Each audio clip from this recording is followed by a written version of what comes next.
Exactly what was hoped wouldn't happen. Buses and bins burnt out, smoke billowing into the night sky, a road left impassable.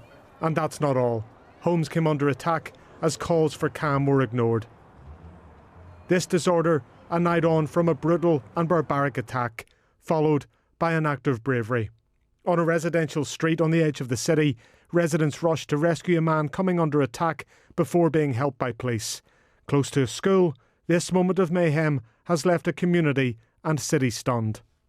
Sort of I heard the squealing and individuals shouting, "What did I do? What did I do?" And I then realised that something wasn't right.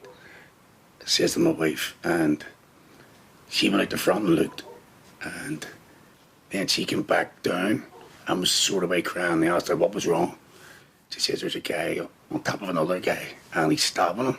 Darren told me about the moment he came face to face with the alleged attacker. And then I went to open my door to get out and he pointed the knife at me while he was on top of your man. Something out of a movie.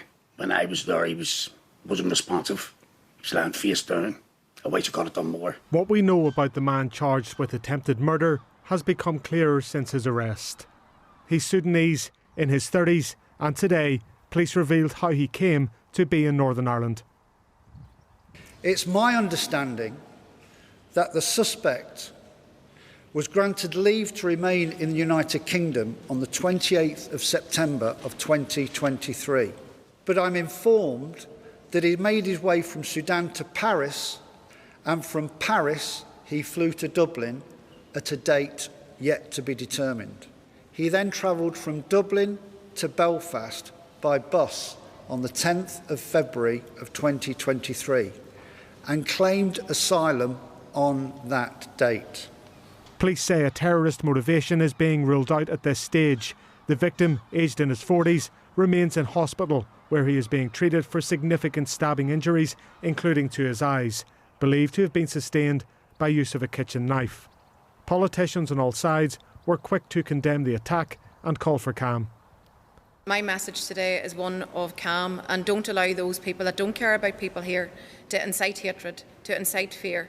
Don't allow those people who are faceless to orchestrate campaigns and on the streets. What we need today is calm across Northern Ireland, across our communities.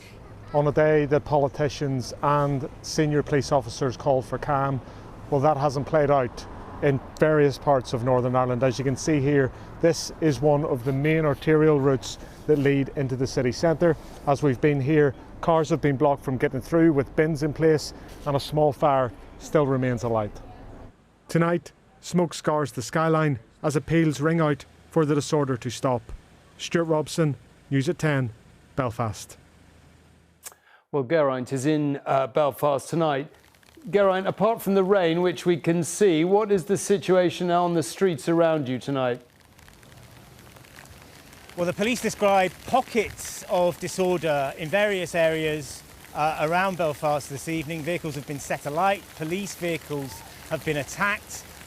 Where I am, those calls for calm from across the political spectrum have gone unheeded, although the weather might help in that department. The authorities were clearly immediately concerned that what happened last night might lead to a repeat of the kind of trouble that we saw in Northern Ireland last summer, which was sparked by allegations of wrongdoing by recently arrived immigrants. The police, as we've seen elsewhere in the UK, tried to share as much information as they possibly could about the suspect, even as you saw there, down to the mode of transport he used to get from Dublin to Belfast 3 years ago. But those attempts to manage the situation have met with only limited success. And just a word about the nature of the violence, Tom. We're talking about crowds of people, 100, 150 strong, individuals dressed largely in black with their faces covered and their hoods up. They all came out onto the streets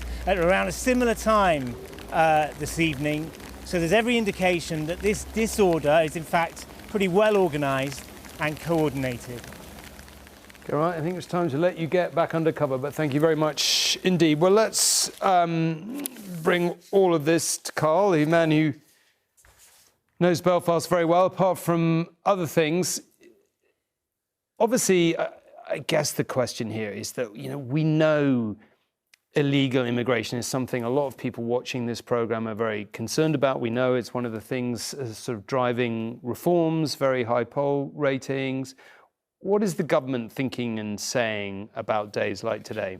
Yeah, there is a lot of anger about it, isn't there? Even though most of it doesn't spill out into the streets as it has done in Belfast. But it's very hard to know what the policy response is going to be when we know so few of the details of this particular case. We do know that this man travelled from Dublin to Belfast. Now, that border, it has no checks on it. We know that. And we know that successive Tory governments went through extraordinary contortions to keep it that way after Brexit. So I don't think we'll see changes on the border. But because of the openness, it means immigration enforcement happens away from the border with raids and intelligence-led actions. And I think there will be calls for that to be looked at again. That said, this suspect went through the system, and at the point where the incident he's accused of happened, he was in the country legally. We don't know the basis for the asylum that he was given. We do know who was in charge of the system at the time. The Home Secretary was Suella Braverman, then Conservative, now of Reform, of course. The Immigration Minister was Robert Jenrick, then a Conservative, now of Reform. So this is not just a problem for the current government, although, of course, it is a problem for them as well. And they will be trying to remind people in the face of another horrific set of images that actually small boat crossings are down 13%. Net migration overall is down very, very dramatically. And yet getting people to recognise that in the face of yet another very compelling and horrific video will prove incredibly difficult for them.